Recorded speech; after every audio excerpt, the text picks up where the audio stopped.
میرا نام عشرت بلوچ ہے۔ میں بلوچستان کے شہر زیارت سے تعلق رکھتی ہوں۔ میرے والد صاحب خشک میوہ جات اور گرم کپڑے کی امپورٹ ایکسپورٹ کا کاروبار کرتے ہیں۔ ہمارا شمار زیارت کے امیر ترین گھرانوں میں ہوتا ہے۔ ہم 4 بہن بھائی، 2 بہنیں اور 2 بھائی تھے۔ میری بڑی بہن حفصہ عثمانی کے علاوہ باقی سب کا مذہب سے دور دور تک لگاؤ نہیں تھا۔ ہاں، البتہ میری بڑی بہن 5 وقت نماز، تہجد اور رمضان کا باقاعدگی سے اہتمام کرتی تھی۔ ہمارے گھر میں فقط ایک قرآن پاک تھا جو شاید میری ماں کو جہیز میں ملا تھا۔ بہت پرانا ہو چکا تھا۔ اس کے کچھ چوراغ شہید بھی ہو چکے تھے۔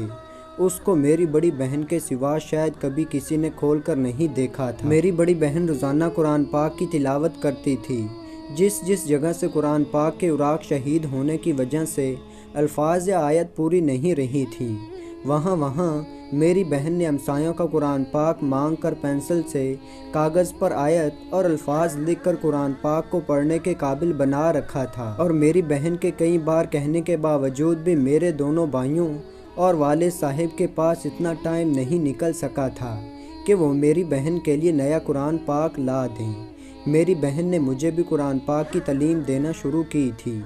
ایک بار میں نے قرآن پاک کی تعلیم فقط اس وجہ سے نہ لی کہ مجھے ڈرامہ دیکھنا ہے، تو تب پہلی بار میری بہن نے مجھے تھپڑ مارا، اور میری بہن کے اس تھپڑ کی میں نے جا کر ماں کو شکایت کی تو میری ماں نے آ کر میری بہن پر جوتوں کی بارش کر دی۔ اس واقعے کے بعد میری بہن نے کبھی مجھے قرآن پڑھنے کے لیے نہیں بلایا، نہ میرے والدین یا بھائیوں نے کہا، بلکہ ان کو تو مذہب سے دلچسپی ہی نہ تھی۔ مجھے نہیں یاد کہ میرے والد یا بھائیوں نے 5 وقت نماز تو کیا، جمعہ بلکہ عید پر بھی کبھی مسجد میں قدم رکھا ہو۔ یہاں تک کہ میں نے اپنے والد صاحب اور بھائیوں کو کبھی کسی کے جنازے میں جانے کے لیے بھی وضو کرتے نہیں دیکھا، نہ سنا۔ میرے گھرانے کی مذہب سے دوری اور دنیا کی محبت کا اندازہ اس بات سے لگا لیں کہ میرے سگے تایا کے جنازے میں شرکت کی بجائے میرے والد صاحب بھائی کی میت چھوڑ کر لاہور کے بزنس ٹرپ پر چلے گئے۔ میری بڑی بہن کی شادی میرے تایا زاد سے کر دی گئی، مگر میری بہن اپنی پہلی ہی ڈلیوری کے وقت اللہ کو پیاری ہو گئی۔ میری بہن نے مرنے سے پہلے اپنی نامولود بچی جو فقط چند گھنٹوں کی تھی مجھے سونپی تھی اور خواہش ظاہر کی تھی کہ میں اس کی بہترین پرورش کروں۔ میرے بھائیوں نے بھی میری بہن سے اس کی بیٹی پالنے کا رسمی طور پر ذمہ لینا چاہا، مگر میری بہن نے انکار کرتے ہوئے اپنی بیٹی مجھے سونپ دی اور خود ہمیشہ کے لیے اللہ کے پاس چلی گئی۔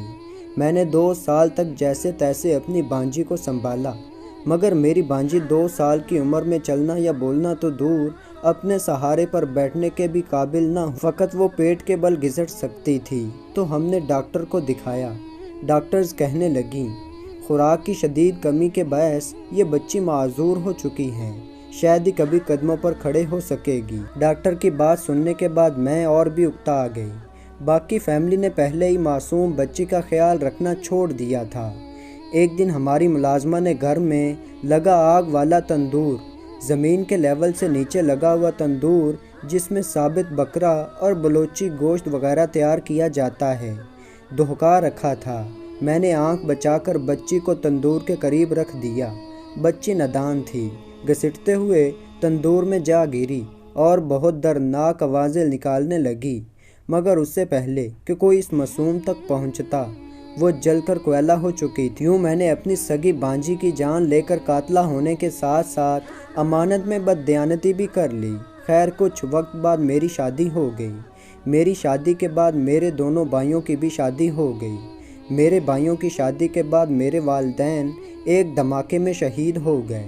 والدین کی موت کے وقت میری شادی کو 4 سال گزر چکے تھے، مگر میرے ہاں کوئی اولاد نہیں ہو رہی تھی۔ 5 سال تک جب میں کسی اولاد کو جنم نہ دے سکی تو مجھے بانجھ قرار دے کر طلاق دے دی گئی۔ میں بھائیوں کی دہلیز پر آ بیٹھی، مگر بھابھیوں نے میرے پاؤں ٹکنے نہ دیے۔ کبھی ایک بھائی کے گھر جاتی تو کبھی دوسری کی دہلیز پر۔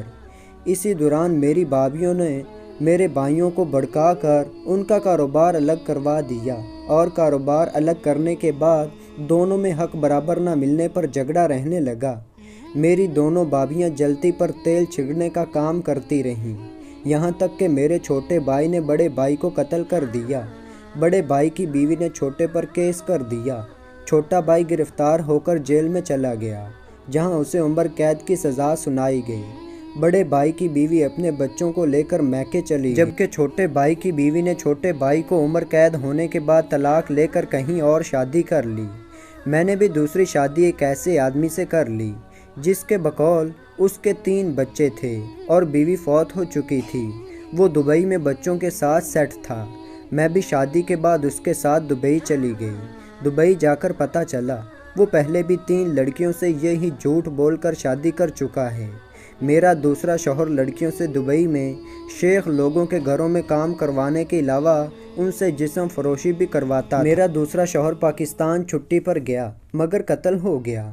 اس کی 2 بیویاں واپس پاکستان چلی گئیں، جبکہ میں آج بھی دبئی میں شیخ لوگوں کے گھروں میں کام کرتی ہوں اور مذہب سے دوری کے ساتھ ساتھ معصوم بچی کو قتل کرنے کے مکافاتی عمل سے بانجھ پن کی صورت میں گزر رہی ہوں۔ میں کئی بار عربی لوگوں کے ہاتھوں جنسی استحصال کا شکار ہو چکی ہوں۔ میں نوجوان نسل کو پیغام دینا چاہتی ہوں کہ دین اسلام سے دوری اپنے آپ کو عذاب دینے کے مترادف ہے۔ میں آج سوچتی ہوں کاش میں نے قرآن پڑھا ہوتا تو پتہ نہیں کتنے گناہوں سے بچ گئی ہوتی۔ تو دوستو، ایسی ہی شاندار ویڈیو دیکھنے کے لیے چینل کو سبسکرائب کریں۔ تو ملتے ہیں ایسے ایک اچھی ویڈیو میں، تب تک کے لیے اللہ حافظ۔